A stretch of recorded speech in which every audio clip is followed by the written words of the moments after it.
नमस्कार, आप देख रहे हैं देवभूमि समाचार। मैं आपके साथ प्रियंका मलिक हाजिर उत्तराखंड की तमाम छोटी बड़ी खबरें लेकर। खबरों का रुख करेंगे, लेकिन सबसे पहले एक नजर हेडलाइंस पर। उत्तराखंड में फिर गरमाया अवैध खनन का मुद्दा। बीजेपी नेताओं ने खोला मोर्चा। विधायक अरविंद पांडे बोले, अधिकारियों की लापरवाही से फल फूल रहा अवैध खनन। दिल्ली में कल होगी उत्तराखंड बीजेपी की बड़ी बैठक। सीएम धामी समेत दिग्गज नेता होंगे शामिल। आगामी चुनाव की रणनीति और पार्टी कार्यक्रमों पर होगा मंथन। दून में रिस्पना नदी किनारे बने अवैध मकानों पर चला प्रशासन का पीला पंजा। 2016 के बाद निर्माण भवनों पर चला एमजीटीए का बुलडोजर। आशियाने उजड़ते देख लोगों का फूटा गुस्सा। और बनभूलपुरा से लापता नाबालिग लड़कियों का 5 दिन बाद भी नहीं लगा सुराग। पीड़ित के घर पहुंचे विधायक सुमित हृदयेश। बच्चियों के जल्द बरामदगी का दिया आश्वासन। हेडलाइंस के बाद बुलेटिन में खबरें विस्तार से। उत्तराखंड में सरकार किसी की भी रही हो, लेकिन अवैध खनन के आरोप हर सरकार पर लगे हैं। लेकिन ये आरोप और ये मुद्दे अगर सत्ता पक्ष के नेता ही उठाए तो मामला और भी गंभीर हो जाता है। त्रिवेंद्र सिंह रावत के बाद अब बीजेपी विधायक ने अवैध खनन को लेकर सवाल उठाए हैं। ये रिपोर्ट देखिए। अवैध खनन को लेकर बीजेपी नेताओं ने फिर खोला मोर्चा। पहले त्रिवेंद्र सिंह रावत ने उठाया मुद्दा, अब विधायक ने अधिकारियों पर बोला हमला। अवैध खनन के पीछे किसका हाथ? क्या अधिकारियों की शह पर हो रहा है अवैध खनन? उत्तराखंड में एक बार फिर से अवैध खनन का मामला गरमाता हुआ नजर आ रहा है। पहले हरिद्वार से सांसद और पूर्व मुख्यमंत्री रहे त्रिवेंद्र सिंह रावत ने जहां हरिद्वार जिले में किसानों के खेतों से अवैध खनन का मामला उठाया था, तो वहीं अब पूर्व कैबिनेट मंत्री और वर्तमान में विधायक अरविंद पांडे ने भी अवैध खनन को लेकर सवाल उठाए हैं। दरअसल पूर्व में त्रिवेंद्र सिंह रावत ने कहा था कि कुछ किसान उनके पास खेतों से अवैध खनन की शिकायत लेकर आए थे। सबूत के तौर पर वीडियो भी भेजे गए थे, जिसके बाद त्रिवेंद्र सिंह रावत ने सख्त एक्शन लेते हुए अवैध खनन पर रोक लगाने के निर्देश दिए। मगर अब एक बार फिर से अवैध खनन का मामला जोर पकड़ता हुआ नजर आने लगा है। पूर्व कैबिनेट मंत्री अरविंद पांडे ने बीते रोज एक सोशल मीडिया पोस्ट शेयर की, जिसमें उन्होंने कोसी नदी पार कांडेश्वरी चौकी के अंतर्गत खनन माफिया द्वारा जंगल की सैकड़ों एकड़ भूमि पर अवैध खनन किए जाने की बात कही है। और इसी मुद्दे को लेकर अरविंद पांडे ने उधम सिंह नगर के जिलाधिकारी से मिलकर अवैध मिट्टी खनन को बंद करने के भी निर्देश दिए। इसके साथ ही उनका ये भी कहना है कि अधिकारियों की लापरवाही की वजह से ओवरलोडिंग हो रही है और जो खनन सामग्री है वो सड़कों पर गिर रही है। ऐसे में सड़क हादसे को भी देखने को मिलते हैं। कुछ अधिकारियों की लापरवाही की वजह से सरकार पर सवाल उठते हैं। हमारी सरकार चाहे उत्तराखंड की हो चाहे केंद्र की हो, इसकी प्राथमिकता जनहित है, जनता का हित है। और ऐसे माहौल में कुछ अधिकारियों की लापरवाही की वजह से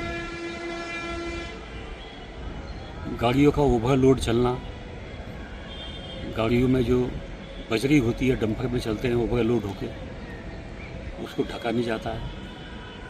और जब हाईवे पे वो गाड़ियाँ चलती हैं तो जो बजरी गिरती है, उस बजरी से कई लोगों की गाड़ियों के शीशे टूटते हैं।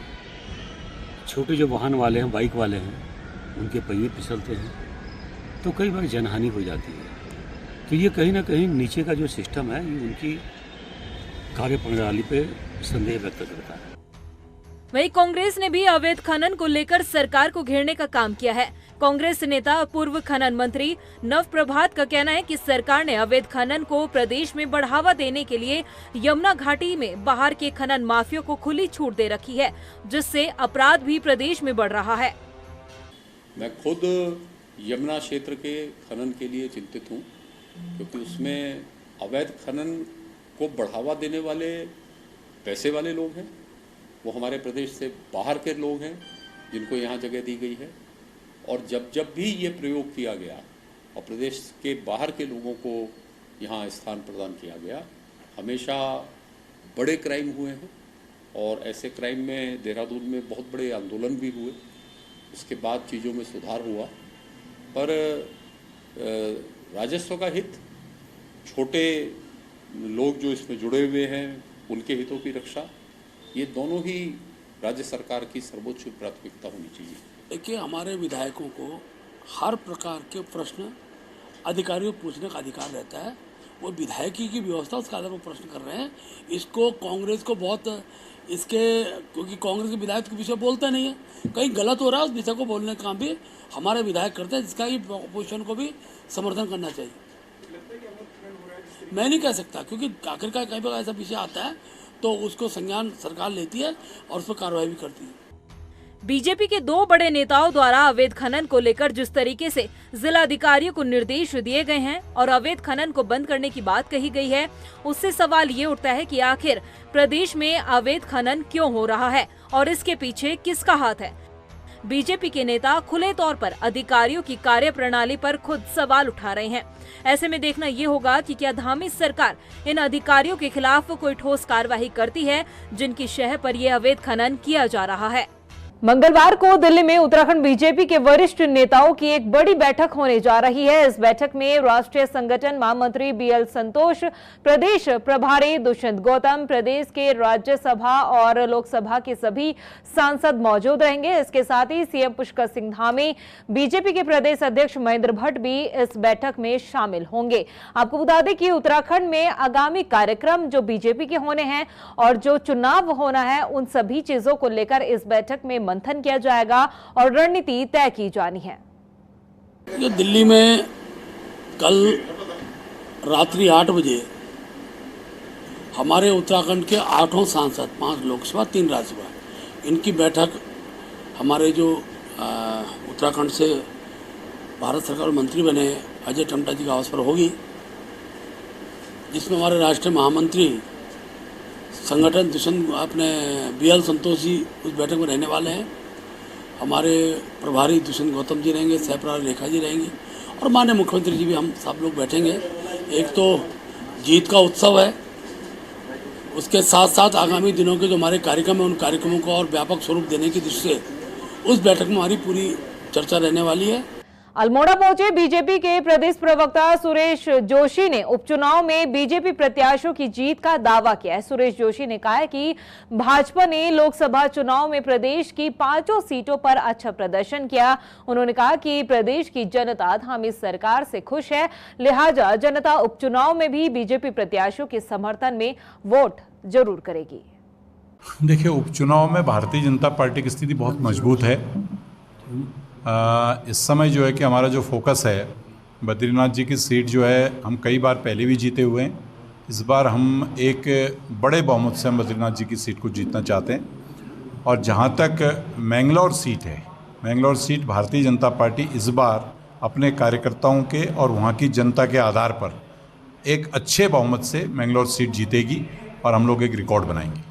राजधानी देहरादून में एक बार फिर से लोगों के आशियानों पर प्रशासन का पीला पंजा चला है। एनजीटी के आदेश पर रिस्पना नदी किनारे बसी अवैध बस्तियों पर एमडीडीए ने अतिक्रमण हटाओ कार्रवाई को अंजाम दिया। ये रिपोर्ट देखिए।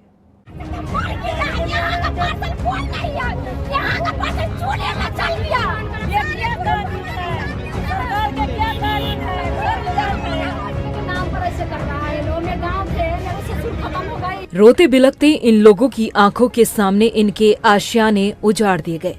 जिन घरों को इन्होंने कड़ी मेहनत से सजोया था, दिन रात मेहनत मजदूरी करके एक एक ईंट से अपना घर बनाया था, आज वही घर इनकी आंखों के सामने पल भर में ढह दिया गया। दरअसल राजधानी देहरादून में रिस्पना नदी किनारे बसी अवैध बस्तियों पर प्रशासन का पीला पंजा चल रहा है। एनजीटी के आदेश पर साल 2016 के बाद किए गए निर्माण को ध्वस्त करने के लिए एमडीडीए ने आज से अपनी भी कार्रवाई शुरू कर दी है। इससे पहले नगर निगम ने ध्वस्तीकरण की कार्रवाई को अंजाम दिया था। एमडीडीए की टीम भारी पुलिस बल के साथ मौके पर पहुंची और काट बंगला बस्ती से कार्रवाई को अंजाम देना शुरू किया। इस बीच बुलडोजर की कार्रवाई को देख जिन लोगों के घर दुकानों को तोड़ा जा रहा था, वो बेबसी के आंसू बहाते नजर आए।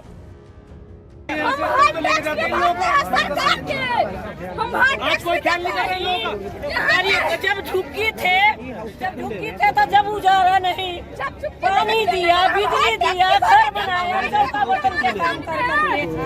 क्या कानून है? बाबू, हम विकलांग आदमी है, कहाँ रहूंगा? तो एक बच्चा है, कहाँ रहूंगा? बच्चे हैं, कोई कमाने वाला नहीं है, 3-4 बच्चे हैं। हम लोग जब से रह रहे हैं यहाँ पे, जब से ही है 2015 से ही है, हम लोग यहाँ पे 14 से ही है। हमारे लोगों को इतना कमा के गरीब लोग हमने बनाया घर में, जब से कुछ सोचना भी नहीं है। बीबी बाल बच्चा, हम इतने छोटे छोटे बच्चों को लेकर कमाए हैं छोड़ छोड़ के, हम लोग कहाँ जाएंगे बताइए सर। आप लोग को तोड़ रहे हैं, हमें माया नहीं आ रहा है, कम से कम हमें मुआवजा तो दीजिए, तोड़ रहा है तो। ये हमारे सब जानने वाले रिश्तेदार हैं, ठीक है।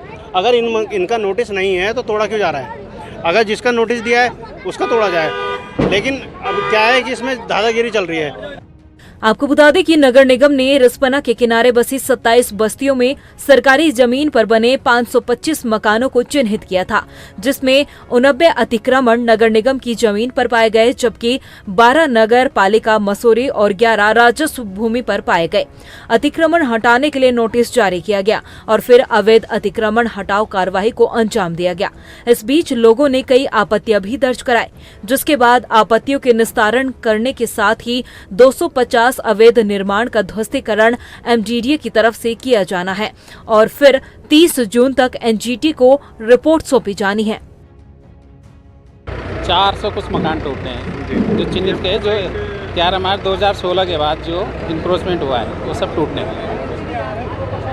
अभी तक सर कितनी प्रशासन की टीम है और क्या?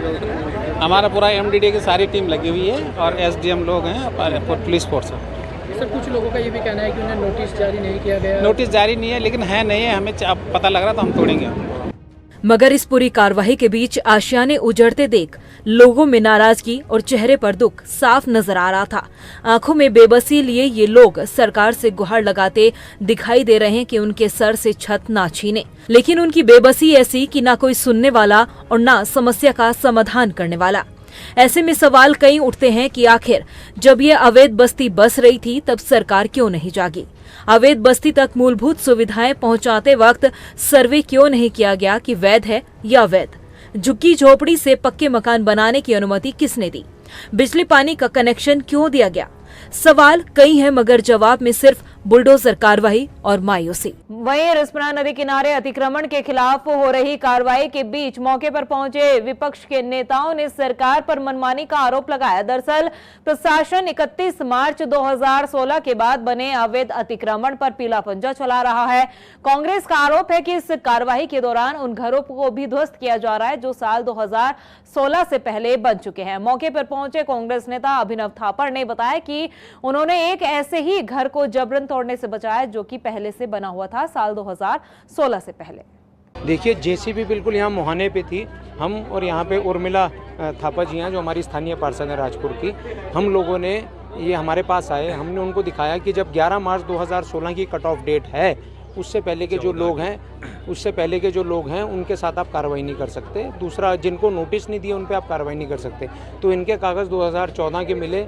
हमने यहाँ प्रशासन से बात करी, पुलिस से बात करी, काफ़ी जद्दोजहद के बाद इस मुहाने पे आके बुलडोजर हम इनको वापस लेगा और इनके घर की छत अभी फौरी तौर पर बच गई है, पर पता नहीं वो कब तक बचेगी।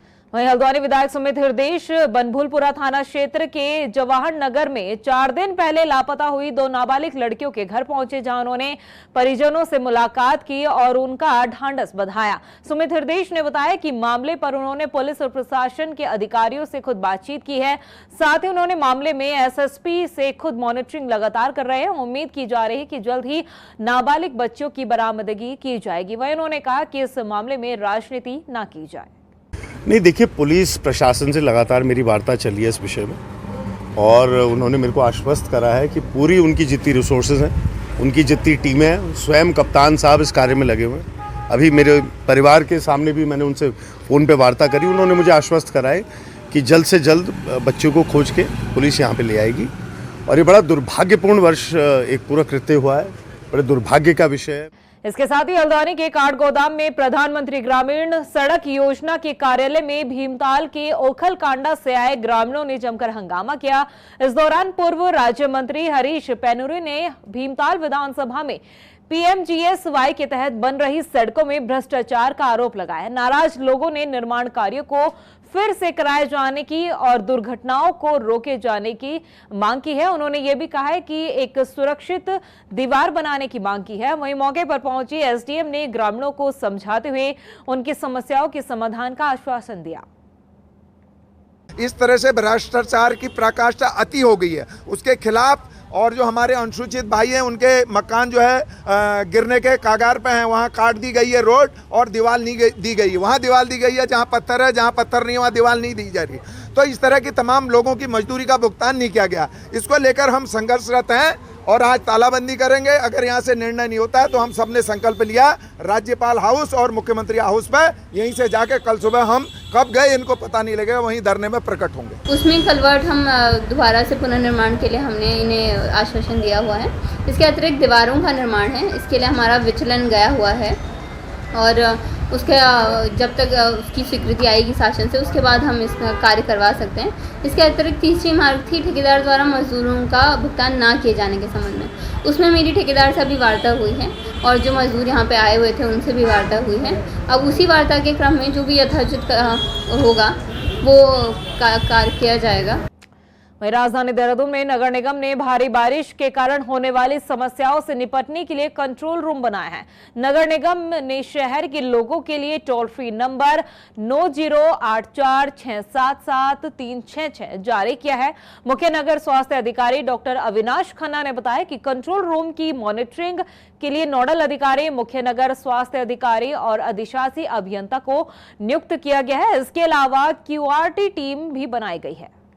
देखिए दिनांक 13 जून से हमारा जो कंट्रोल रूम है वो स्थापित हो चुका है, जिसमें हमारे व्हाट्सएप नंबर भी है, मोबाइल नंबर भी है और PHD नंबर के माध्यम से शिकायतें प्राप्त हो रही है तथा ये कंट्रोल रूम जो है 24 घंटे कार्यरत है। सुबह शाम रात में भी हमारी जो है टीम यहाँ पे रहती है। इसमें हमारे साथ जो है एक JCB रहती है, ट्रॉली भी रहती है और साथ ही साथ जो है वाटर पंप हमारे और कहीं पर जल भराव की स्थिति होती है तो उसके लिए रहता है। अभी तक कुल मिला के 13 कंप्लेंट्स हमारे को रिसीव हुई है 13 तारीख से, जिसका कि सेम डे उसी समय जो है निस्तारण कर दिया गया है।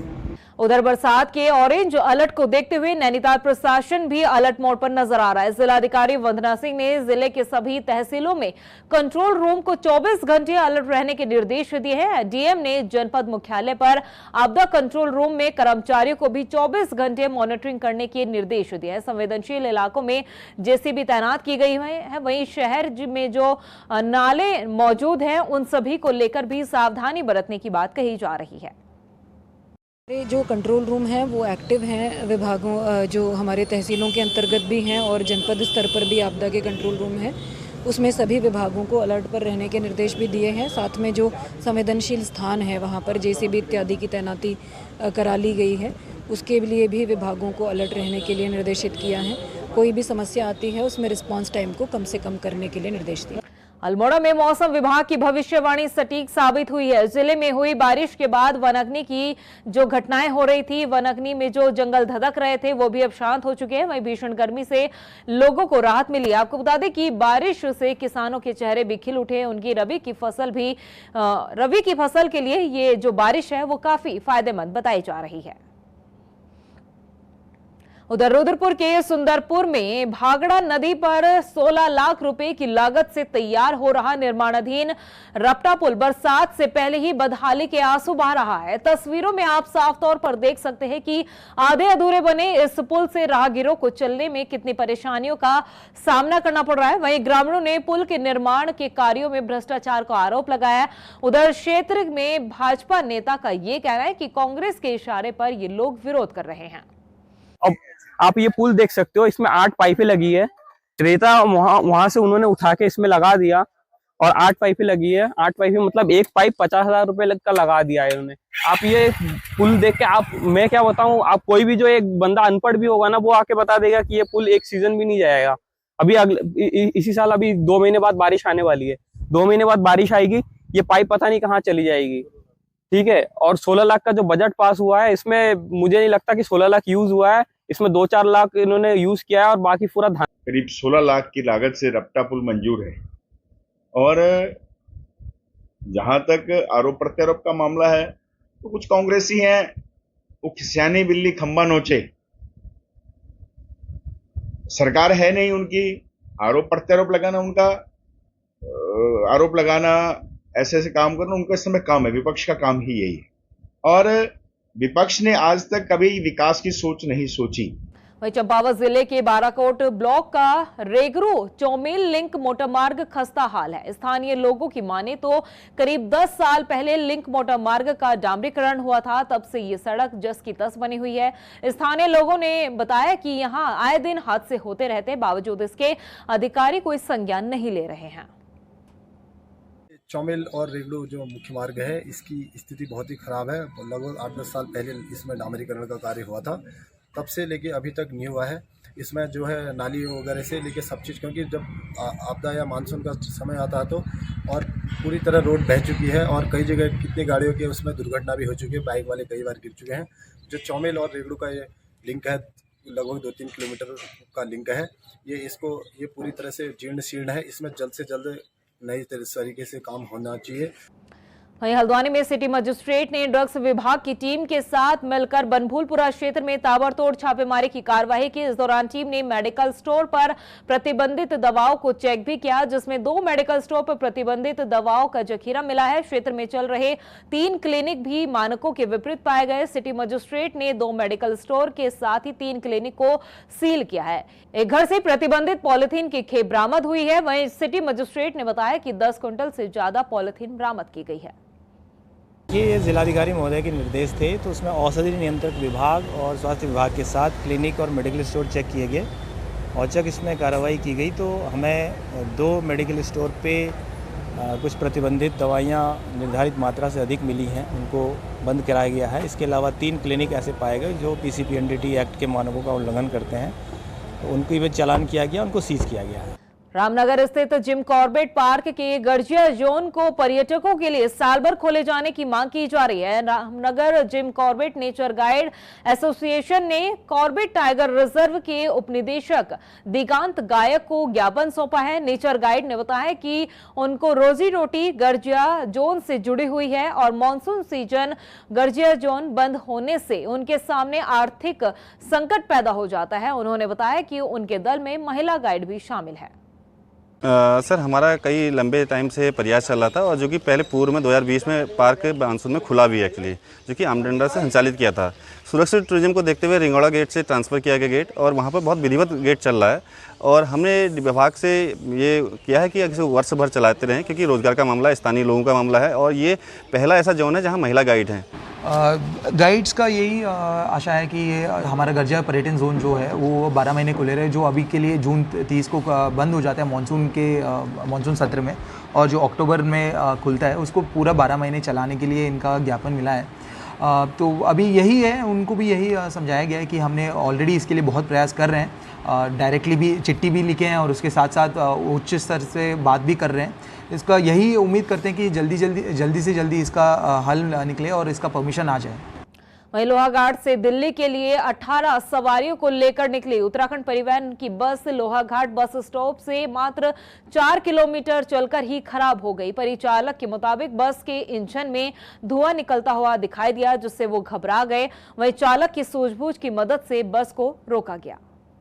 अच्छा, सामान मिल ही नहीं रहा है और जो आ भी रहे हैं तो लोकल वाले आ रहे हैं। अभी कितने यात्री थे इस बस में? अभी इसमें सर 18 यात्री थे। अच्छा, क्या हुआ है बस में? सर इसमें इंजेक्टर पाइप फट गया है इसका। अच्छा, 18 यात्री, मतलब एकदम जब पाइप फटा होगा तो धुएं के साथ घबरा गए होंगे। जी घबरा गए थे। अच्छा, तो अब क्या किया उन यात्रियों का? अब यह है कि जो लोकल के पीछे वाली गाड़ी आई उनकी व्यवस्था की है, उन्हें भेजा गया और बाकी अभी हेल्प मांग रखी है, वो आ रहे हैं। वहीं रुद्रपुर के ग्राम रायपुर और बिंदुखेड़ा में आबकारी विभाग की टीम ने अवैध शराब के अड्डे पर छापेमार कार्रवाई की। टीम ने कार्रवाई के दौरान 6 भट्टियों को नष्ट किया है, साथ ही 280 लीटर अवैध कच्ची शराब भी बरामद की गई। आबकारी इंस्पेक्टर महेंद्र भिष्ट ने बताया कि टीम ने आबकारी अधिनियम के तहत आरोपियों को गिरफ्तार किया है। ग्राम बिंदुखेड़ा और रायपुर में जो कच्ची शराब की भट्टियां चल रही थी उसके खिलाफ कार्रवाई करते हुए 6 शराब की भट्टियों को नष्ट किया गया है, जिसमें 280 लीटर शराब हमको बरामद हुई है और लगभग 9000 किलोग्राम लहन हमारे द्वारा नष्ट किया गया है। इसके बाद टीम द्वारा लालपुर में एक मुखबिरी प्राप्त हुई थी कच्ची शराब बेचने की। एक मानसिंह नामक व्यक्ति को हमने गिरफ्तार किया है, जिसमें हमें 15 लीटर उसके पास से कच्ची शराब बरामद हुई है। ये टीम का अभियान ये आगे भी चलता रहेगा। प्रदेश की खबरों में इतना ही, फिर हाजिर होंगे कुछ खास खबरों के साथ। तब तक के लिए मुझे दे इजाजत, नमस्कार। उत्तराखंड में फिर गरमाया अवैध खनन का मुद्दा। बीजेपी नेताओं ने खोला मोर्चा। विधायक अरविंद पांडे बोले, अधिकारियों की लापरवाही से फल फूल रहा अवैध खनन। दिल्ली में कल होगी उत्तराखंड बीजेपी की बड़ी बैठक। सीएम धामी समेत दिग्गज नेता होंगे शामिल। आगामी चुनाव की रणनीति और पार्टी कार्यक्रमों पर होगा मंथन। दून में रिस्पना नदी किनारे बने अवैध मकानों पर चला प्रशासन का पीला पंजा। 2016 के बाद निर्माण भवनों पर चला एमडीडीए का बुलडोजर। आशियाने उजड़ते देख लोगों का फूटा गुस्सा। और बनभूलपुरा से लापता नाबालिग लड़कियों का 5 दिन बाद भी नहीं लगा सुराग। पीड़ित के घर पहुंचे विधायक सुमित हृदयेश। बच्चियों के जल्द बरामदगी का दिया आश्वासन।